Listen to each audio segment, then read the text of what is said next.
ദിവിഷ ദിവിഷ് ഇന്ന് ആ പ്രദേശത്തേക്ക് ഒരിക്കൽ കൂടി ഒരു യാത്ര നടത്തുകയുണ്ടായി. അവിടെ താമസിച്ചിരുന്നവർക്ക് പോലും ഇനി അങ്ങോട്ട് പോകാൻ കഴിയുമോ എന്ന ആശങ്ക ഇപ്പോഴുണ്ടാക്കുന്ന ഒരു മേഖലയാണ് അത്. അവിടെ പോയപ്പോൾ കാണാൻ കഴിഞ്ഞ കാര്യങ്ങൾ, എങ്ങനെയാണ് ഈ പ്രഭവ കേന്ദ്രങ്ങൾ അടക്കമുള്ളവ ഇപ്പോൾ നിലനിൽക്കുന്നത്. പ്രകൃതി അങ്ങനെ തന്നെ സംഹാര താണ്ഡവമാടിപ്പോയ ഒരു മേഖലയാണ്. തിരിച്ചവിടെ ഒരു ജനപദം വീണ്ടും സജീവമാകുമോ എന്ന കാര്യത്തിൽ ആശങ്ക തന്നെയാണ്, ചൂരൽമലയെ പോലെയല്ല.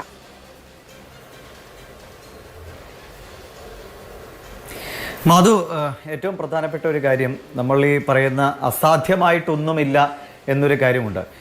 ഞങ്ങളിന്ന് ഇതിൻ്റെ പ്രഭവ കേന്ദ്രത്തിൻ്റെ മീറ്ററുകൾക്കപ്പുറം, ഏറിപ്പോയാൽ ഒരു 800 മീറ്ററുകൾക്കപ്പുറമെങ്കിലും അടുത്തുവരെ ഞങ്ങൾക്ക് എല്ലാം കഴിഞ്ഞു. പിന്നെ അങ്ങോട്ട് വളരെ ദുർഘടമായ ഒരു സ്ഥിതിയാണ്, നമ്മൾ അപകടകരമായ ഒരു അവസ്ഥ ഉണ്ടാക്കരുതല്ലോ.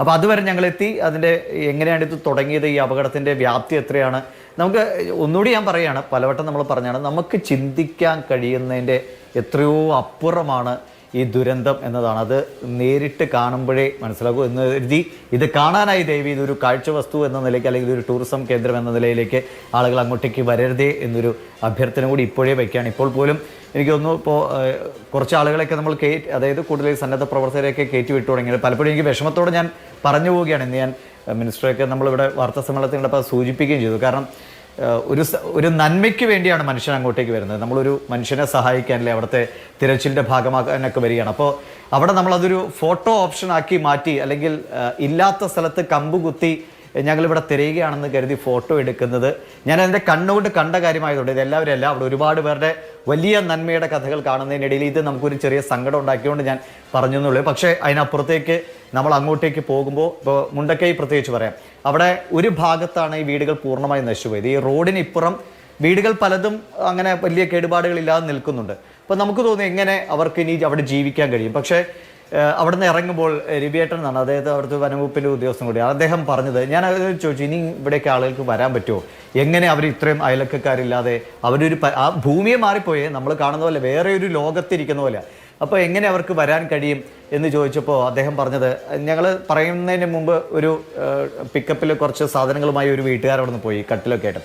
അപ്പോൾ അദ്ദേഹം പറഞ്ഞു, ഇത് ഈ ഇറങ്ങിയതിലും വേഗത്തിൽ അവർ തിരിച്ചു കയറും, ഇതൊക്കെ കണ്ടവർക്ക് മനക്കരുത്തുണ്ട്, അവർ തിരിച്ചു വരും, ഇവിടെ ജീവിതം തളിർക്കുമെന്ന് തന്നെയാണ് പറഞ്ഞത്. പക്ഷേ ഒരു കാര്യം, അതൊരു പോസിറ്റീവായ കാര്യമാണെങ്കിൽ, ഇന്ന് നമ്മൾ മാധുവിനോട് മിനിസ്റ്റർ കെ രാജൻ അദ്ദേഹം സംസാരിക്കുന്നതിന് മുമ്പ് വാർത്താ സമ്മേളനത്തിൽ ഞാൻ അദ്ദേഹത്തോട് ചോദിച്ചത്, ഇപ്പോൾ ആളുകൾ ഇങ്ങനെ പറയുന്നുണ്ട് ഞങ്ങൾ തിരിച്ചു പോകാൻ സാധ്യതയുള്ളവരുണ്ട്, കാരണം ഒരു കുഴപ്പമില്ലാത്ത വീടും കാറും അടക്കം കിടക്കുന്നുണ്ട് മുണ്ടക്കയിൽ, വില കൂടിയ കാറ് വരെ കിടക്കുന്നു, ആ വീട് ഉപേക്ഷിച്ച് അങ്ങനെ പോകില്ലേ ആളുകൾക്ക്, നമ്മുടെ വീട് നമ്മുടെ മണ്ണ് ഉപേക്ഷിച്ച് പോകാൻ പറ്റുമോ? പക്ഷേ അവിടുത്തെ ഒരു സാഹചര്യം അതിന് അനുകൂലമാണോ എന്ന്. അപ്പം ഞാൻ അദ്ദേഹത്തോട് ചോദിക്കുമ്പോൾ മിനിസ്റ്റർ പറഞ്ഞാൽ, അത് അവിടെ ഇനിയൊരു താമസത്തിന് അനുകൂലമായ സാഹചര്യമുണ്ടോ, അത് കൃത്യമായൊരു പഠനമൊക്കെ നടത്തിയ ശേഷം മാത്രം അതിനെക്കുറിച്ച്, അല്ലെങ്കിൽ അവർക്ക് പോയി അന്വേഷിക്കാം, അവിടെ അവരുടെ അവശേഷിക്കുന്ന കാര്യങ്ങളൊക്കെ സുരക്ഷിതമായിട്ട് അവിടെ ഉണ്ടോ, കൃഷിയൊക്കെ ഉണ്ടല്ലോ, അപ്പോൾ അതൊക്കെ ഉണ്ടോ എന്ന് അന്വേഷിക്കാം. പക്ഷേ അവിടെ ഒരു താമസത്തിന് ഉടനടി സർക്കാരിൻ്റെ ഭാഗത്തുനിന്ന് ഒരു അനുമതി ഉണ്ടാകില്ല എന്നാണ് അദ്ദേഹം പറഞ്ഞത്. പക്ഷേ അതെനിക്ക് തോന്നുന്നു വരും ദിവസങ്ങളിൽ അവിടുത്തെ ആളുകളുടെ ഭാഗത്തു നിന്നൊക്കെ തന്നെ ഒരുപക്ഷെ ഒരു ആവശ്യം വന്നേക്കാട്ടോ. നമ്മൾ ഈ ഇപ്പോൾ ദുരന്തത്തിൽ വിറങ്ങലിച്ച് നിൽക്കുമ്പോഴും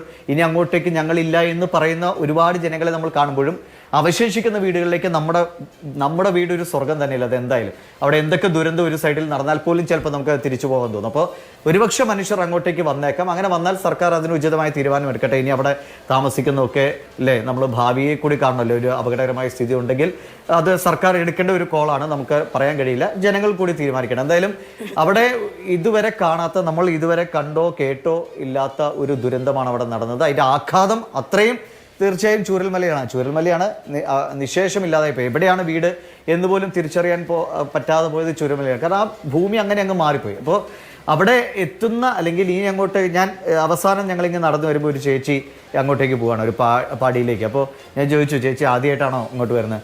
അതെ, ഞങ്ങൾ ദുരിതാശ്വാസ ക്യാമ്പിലായിരുന്നു, ഒന്ന് അവിടെ പോയി നോക്കട്ടെ, നമ്മുടെ പൂച്ചയും പട്ടിയൊക്കെ ഉള്ളതാണ്, അവരെ ഒന്ന് നോക്കട്ടെ എന്ന്. അപ്പോൾ അവിടെ ഓൾറെഡി മൃഗസംരക്ഷണ വകുപ്പിൻ്റെയൊക്കെ ആളുകൾ ചെന്ന് അങ്ങനെ അവിടെ കുടുങ്ങിപ്പോയിട്ടുള്ള മൃഗങ്ങൾക്ക് വേണ്ട ഭക്ഷണം കൊടുക്കുന്നുണ്ട്. പശുക്കൾക്ക് വേണ്ടി അപ്പുറത്തേക്ക് സന്നദ്ധ സംഘടനകൾ ഈ പുല്ലുമൊക്കെ ഇതിൻ്റെ അപ്പുറത്തെ കരയിലേക്ക് വളരെ സാഹസ്യമായിട്ടൊക്കെ എത്തിക്കുകയൊക്കെ ചെയ്യുന്നുണ്ട്. അപ്പോൾ അതിനുവേണ്ട കെയർ മിനിസ്ട്രി എന്ന് പറഞ്ഞാണ്, നമ്മൾ മനുഷ്യന് എത്ര കെയർ കൊടുക്കുന്നു അതുപോലെ തന്നെ അവിടെ അവശേഷിക്കുന്ന മൃഗങ്ങൾക്കുള്ള ഒരു സംരക്ഷണം കൂടി ഒരുക്കിയിട്ടുണ്ട്.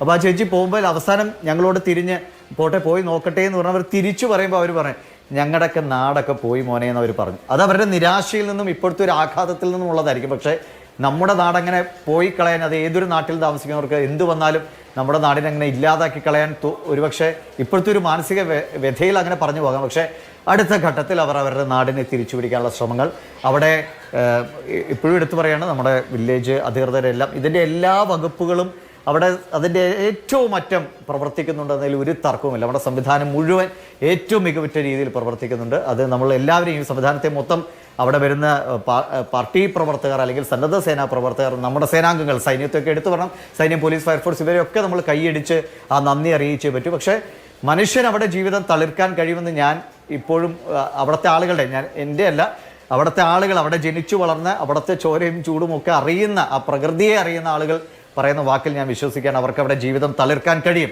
മനുഷ്യൻ അങ്ങനെയല്ലേ, എന്തൊക്കെ നമ്മുടെ നഷ്ടപ്പെട്ടു പോയാലും എന്തൊക്കെ നമ്മളിൽ നിന്ന് അകന്നു പോയാലും നമ്മുടെ ജീവൻ അവശേഷിക്കുന്നുണ്ടെങ്കിൽ നമ്മൾ മുന്നോട്ട് പോയിരിക്കും, നമ്മൾ ജീവിച്ചിരിക്കും. അതിനുള്ള കരുത്ത് അവിടുത്തെ ജനങ്ങൾക്കുണ്ടാകും. അങ്ങനെയാണ് നമ്മൾ അവരെ സ്നേഹിക്കുന്നത്.